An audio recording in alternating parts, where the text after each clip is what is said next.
guys, it's Ty with Ty the Dog Guy on the Daily. I want to talk to you today about pain because I'm in it. All right, let me give you some backstory. So earlier this year, I'd say probably in the spring, I realized, okay, I need to get to the gym. Because the reality is that when I was younger and I was a teenager, I really enjoyed lifting weights. My early 20s, I enjoyed it, and then what happened? Life happened. I got busy jobs, eventually started my own company, and I lost the enjoyment of going to the gym.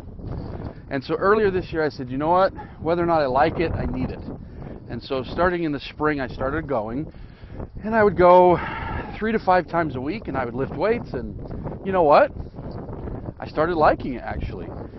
I got back to that, that enjoyment that I had when I was a teenager in my early 20s of like lifting a lot of weight and feeling good about that, and I felt better and I was getting healthier. And all of a sudden, early July of this year, and I did a podcast or two about it, and so I did talk about this, but I tore my chest muscle and part of my bicep muscle doing some bench press. Just fluke thing, just tore some muscles. So that was beginning of July, so just over 2 months ago. And it was an enormous amount of pain. It's over 2 months past, and I still am in pain to a degree. I can't move things very well. I definitely can't lift weights with my left side. But yesterday, I'm like, you know what? I'm just going to go, even if I go to the gym 3 times a week and just do lower body, just do some squats and stuff, I just have to get back to the gym. I need to get back to feeling better, losing weight, doing stuff like that. So that was yesterday. And yesterday I went to the gym and all I did was some squats. And you know what? With 2 months off, the amount that I could do was way less reps, way less weight. And it was pretty pathetic. People were probably laughing at me. Nevertheless, it was pretty pathetic. And today, after having taken off about 2 months from the gym, I'm in an enormous amount of pain. And I'm kind of chuckling because it's pain to where I'm making my wife upset. Last night I was in bed. Oh, what do I do? I think she brought me medicine to try to put me to sleep just so I would stop whining. At a certain point, trying to go to the bathroom, sitting on the toilet, I yelled out, "Ow!" because it just hurt my legs, to bend over to sit on the toilet.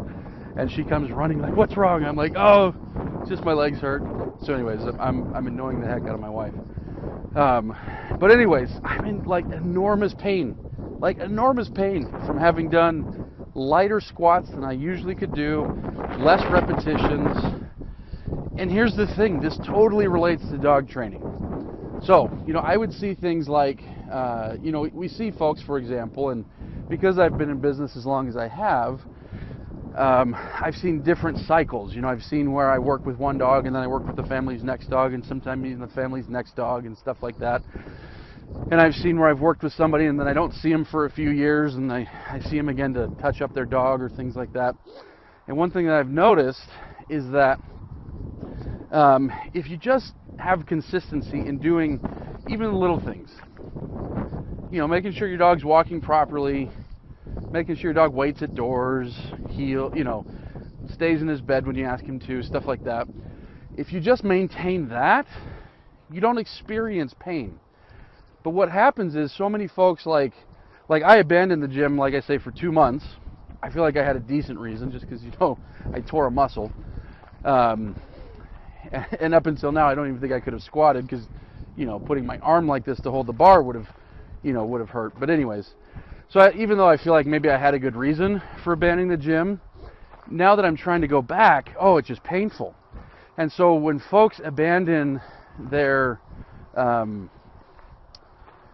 they abandon their maintenance, when they abandon any of the work that they're supposed to be doing to keep their dog's training up, when they go back to it, they can do less, it's harder, and there's a lot more pain, and I'm not talking about physical pain in this case, I'm talking about just the pain of like having to start from a spot further back and the mental pain and the emotional pain that comes with, you know, trying to fix problems that used to be fixed. In any case, it's been a great reminder, this enormous pain that I'm in, on how important it is that we as dog owners just stay on top of our dog's training. You know, whether it's a little bit every day or fitting it into our schedule or whatever, doing that will avoid a great deal of pain in the future.